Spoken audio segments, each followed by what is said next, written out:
بسم الله الرحمن الرحيم.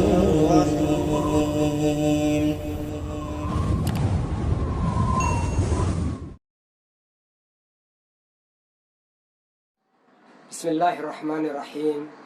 Assalamualaikum warahmatullahi wabarakatuh. Alhamdulillahi rabbil alamin. Wabihi nasta'inu ala umuri dunya waddin. Wassalatu wassalamu ala asyrafil anbiya'i wal mursalin. Wa ala alihi wa sahbihi wa man tabi'ahum bi ihsanin ila yaumiddin. Saudaraku seiman, dimanapun saudara berada, setiap insan pastilah merindukan untuk dapat keluar dari pandemi ini dengan baik dan bangkit dari keterpurukan menyongsong masa depan yang lebih baik. Siapapun yang merindukan untuk mengakhiri pandemi ini dengan kebaikan, tiga kata yang tak boleh dilupakan bagi insan yang beriman.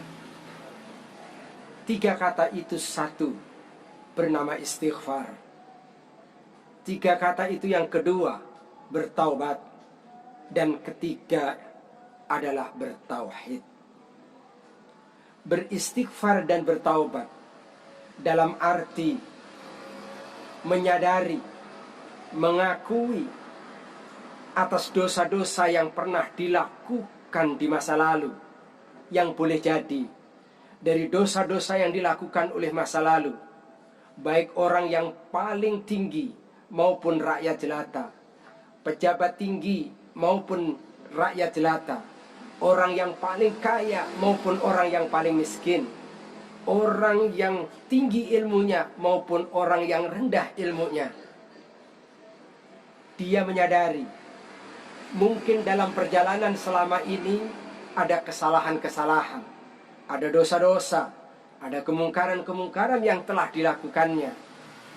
Dengan istighfar dan bertaubat, dia akan segera mengakhiri itu semuanya, berangkat dari sebuah kesadaran yang tinggi bahwa itu adalah kesalahan. Dan Rasul Shallallahu Alaihi Wasallam telah menyebutkan, taun terjadi, penyakit mewabah terjadi, yab'atsuhullahu mayyasha. Dia diutus oleh Allah, penyakit yang mewabah itu, terhadap siapa yang Allah kehendaki. Dan Rasul Shallallahu Alaihi Wasallam menyebutkan, taun itu adalah kana adaban. Dia merupakan adab. Adab yang Allah kirim kepada siapa yang Allah kehendaki. Adab terjadi disebabkan karena dosa dan kesalahan yang dilakukan oleh umat manusia. Maka oleh karena itu, saudaraku seiman, siapapun yang merindukan untuk keluar dari pandemi ini dan bangkit ke masa depan yang lebih baik, jangan lupa akui kesalahan masa lalu, siapapun dia. Hentikan kesalahan masa lalu, siapapun dia, dan kemudian songsong kehidupan ke depan, ke jalan yang diridhoi oleh Allah Subhanahu wa ta'ala. Karena hanya dengan cara itulah, insya Allah, di balik pandemi ini ada hikmah besar, dan kemudian seorang bisa bangkit ke arah yang lebih baik. Saudaraku seiman, 14 abad yang lalu ada peristiwa bersejarah, yakni terjadinya perang Hunain, di mana kaum muslimin dengan jumlah pasukan yang sangat besar, 12.000 pasukan.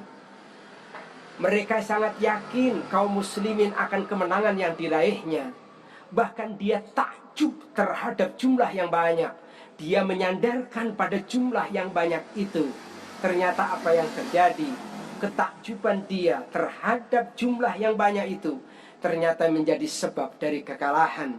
12.000 pasukan jumlahnya.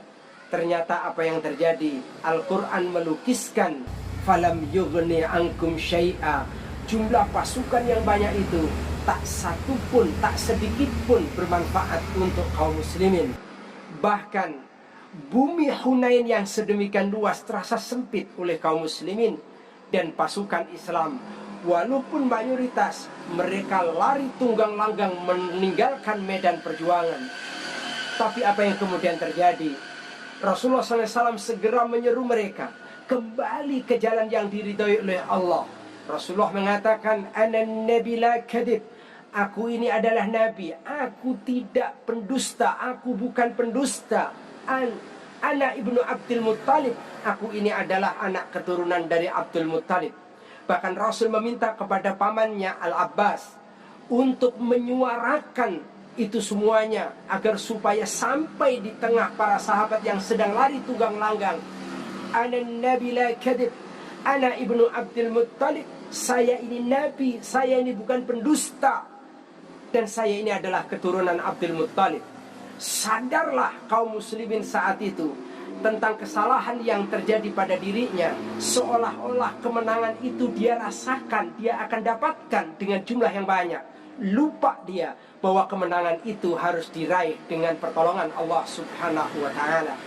Akhirnya satu demi satu orang merapat kepada Rasul, dan dalam jumlah yang relatif tidak banyak, antara 80 sampai 200, Rasul bersama dengan mereka bangkit menghadapi musuh. Dan ternyata dengan cara seperti itu Allah datangkan pasukan yang tidak disaksikannya, dan pada akhirnya kemenangan dapat diraih oleh kaum muslimin. Saudaraku seiman, jangan-jangan pandemi ini terjadi disebabkan karena kesalahan dan dosa yang kita perbuat, karena kita yakin ini semuanya datang karena merupakan azab yang Allah turunkan bagi pelaku dosa-dosa besar. Jangan-jangan kita termasuk yang ikut mengambil bagian dari mengundang datangnya itu semuanya. Kalau itu yang terjadi, istighfar dan taubat adalah sebuah keniscayaan.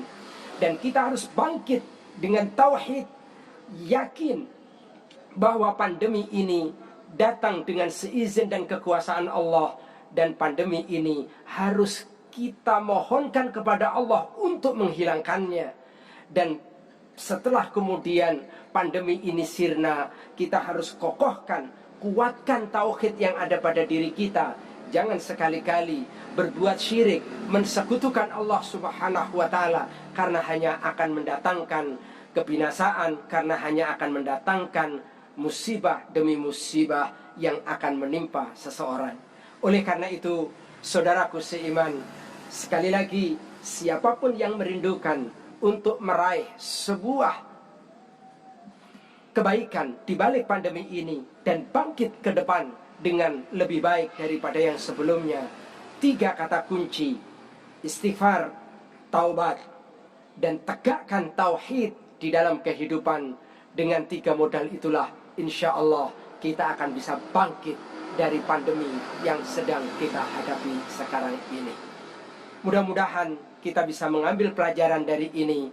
Dan terima kasih atas perhatiannya dan mohon maaf. Subhanakallahumma wa bihamdika, asyhadu an la ilaha illa anta, astaghfiruka wa atubu ilaik. Assalamualaikum warahmatullahi wabarakatuh.